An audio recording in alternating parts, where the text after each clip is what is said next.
గత 50 ఏళ్లలో భూమి 580కి పైగా భీకరమైన ప్రకృతి విపత్తులు ఎదుర్కొంది.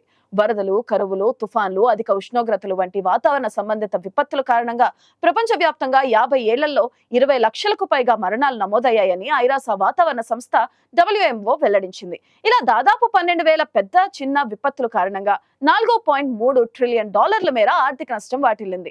మరణాలకు అధిక ఉష్ణోగ్రతలు, ఆర్థిక నష్టాలకు వరదలు ప్రధాన కారణాలుగా నిలిచాయని నివేదిక తెలిపింది. మన దేశం విషయానికొస్తే 1970 నుంచి 2021 మధ్య కాలంలో తలెత్తిన 573 విపత్తుల్లో 1.38 లక్షల మంది మృతి చెందారు. ఆసియాలో అత్యధికంగా బంగ్లాదేశ్ లో 281 ఘటనల్లో 5.20 లక్షల మంది ప్రాణాలు కోల్పోయారు.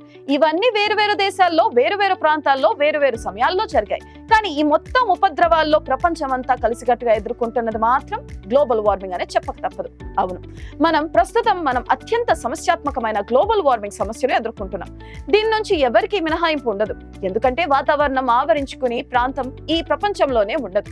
వాతావరణం ఉన్న చోట్లల్లా ఇకపై వాతావరణ వైపరీత్యాల సమస్యలు ఉంటాయి.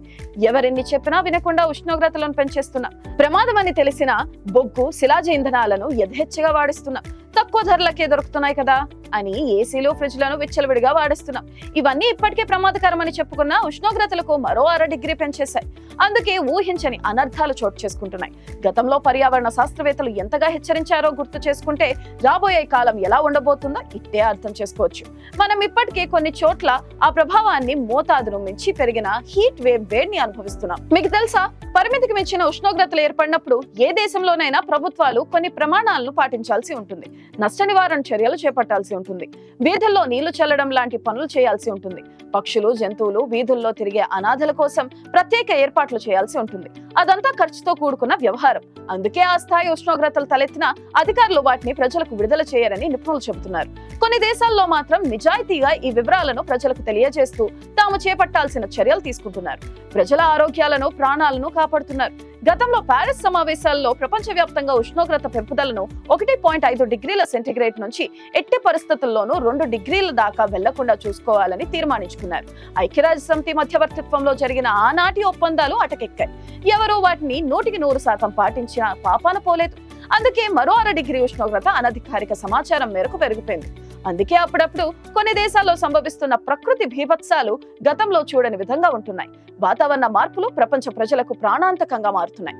ఉదాహరణకు సౌదీ అరేబియాలో మంచు కురవడం, ఎడారిలో వరదలు రావడం, స్పెయిన్ లో భారీ వర్షాలు, మెరుపు వరదలు లాంటి వాటి గురించి ఇప్పటికే చాలా సార్లు చర్చించుకోవడం జరిగింది.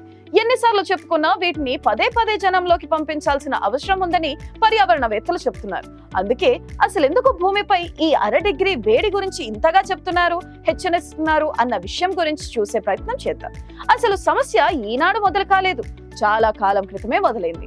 అది కూడా మనుషుల ద్వారానే మొదలైంది. మానవాళి మేధస్సుకు ప్రతీకగా ప్రతి 100 ఏళ్లకు ఏదో రకమైన విప్లవం వస్తూనే ఉంది. మీకు తెలుసా, 1750 తర్వాత పారిశ్రామిక విప్లవం ప్రారంభమైంది. అంటే యంత్రాలతో మనిషి పని చేయించుకోవడం మొదలు పెట్టడం జరిగింది.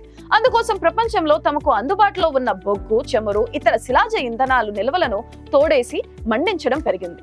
వీటితో పాటు ఏసీలు, రిఫ్రిజిరేటర్లు తదితర ఆధునిక సౌకర్యాలు ఆవిష్కరణం కారణంగా పర్యావరణంలో కర్బన ఉద్గారాలు పెరిగాయి. ఫలితంగా వాతావరణంలో మార్పులు మొదలయ్యాయి. ఉష్ణోగ్రతలు పెరగటం ఆరంభమైంది. పారిశ్రామిక విప్లవం నాటితో పోలిస్తే ఇప్పటికీ భూతాపం 1 డిగ్రీ సెంటీగ్రేడ్ పెరిగింది. ఈ మాత్రం దానికి అనేక పర్యావరణ దుష్పరిణామాలు ప్రపంచం చవిచూస్తుంది. ప్రపంచవ్యాప్తంగా విడుదలవుతున్న ఉద్గారాల ప్రభావం మామూలుగా ఉండదు. ఇక్కడ విషయం తెలుసుకోవాలి. మనం నివసించే భూమికి 2 ధృవాలు ఉంటాయి. అక్కడ సూర్యరశ్మి సోకదు కాబట్టి మంచుతో గడ్డు కట్టుకుపోయి ఉంటుంది. అయితే కోట్లాది సంవత్సరాలుగా అలా పేరుకుపోయిన మంచు కొండలుగా ఉండిపోయింది. అలా ఎంతో పెద్ద స్థాయిలో నీరు గడ్డు కట్టుకుపోయి తక్కువ స్థలంలో కొండల రూపంలో ఉండిపోయింది. అయితే పర్యావరణంలో కొత్తగా వచ్చిన ఉష్ణోగ్రతల కారణంగా అలా కోట్లాది సంవత్సరాలుగా ధృవాల్లో పేరుకుపోయిన మంచు కొండలు కరిగిపోతున్నాయి.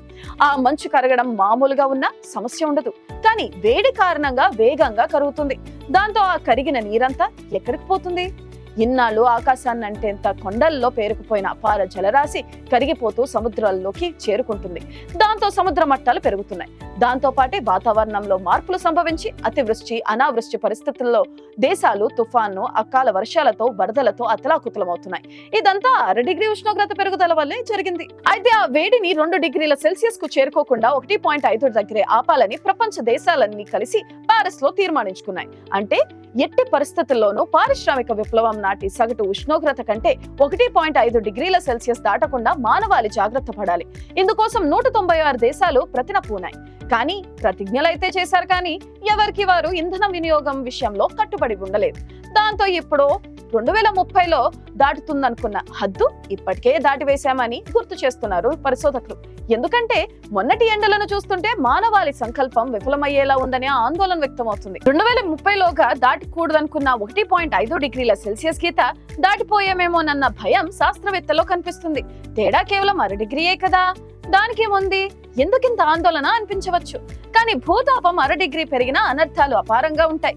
భూమిపై ఉష్ణోగ్రతలు 1.5 దాటి 2 డిగ్రీల సెల్సియస్ దాటితే మొదటి నీటి కొరత ఏర్పడుతుంది. నదుల వెంటే స్థిరపడిన ప్రజానికానికి పెద్దగా తేడా కనిపించకపోవచ్చు, కానీ దూరంగా జీవించేవారు కరువు కాటకాలతో ఇబ్బంది పడతారు. ధ్రువ ప్రాంతాల్లో ఆర్క్టిక్ కరుగుదల వేగం పుంజుకుంటుంది. సముద్ర మట్టాలు పెరిగి తీర ప్రాంత దేశాలు, నగరాలు, పట్టణాలు, ఊర్లు, నివాసాలు కనిపించకుండా పోతాయి. ఉష్ణోగ్రతల పెరుగుదల, వాతావరణ మార్పుల కారణంగా వెన్నెముక్క లాంటి కలిగిన జీవులు చాలా మేరకు నశిస్తాయి. ఆ వేగం ఎలా ఉంటుందంటే 1.5 డిగ్రీల ఉష్ణోగ్రతకు 4%, 2 డిగ్రీల ఉష్ణోగ్రతకు 8% ఉంటుంది. మనకు పచ్చదనాన్ని కలిగించి కళ్లకు హాయి గొలిపే పచ్చదనం కనిపించకుండా పోతుంది. భూమిపై ఇప్పుడున్న మొక్కల్లో సగానికి సగం భూతాపానికి కనిపించకుండా పోతాయి.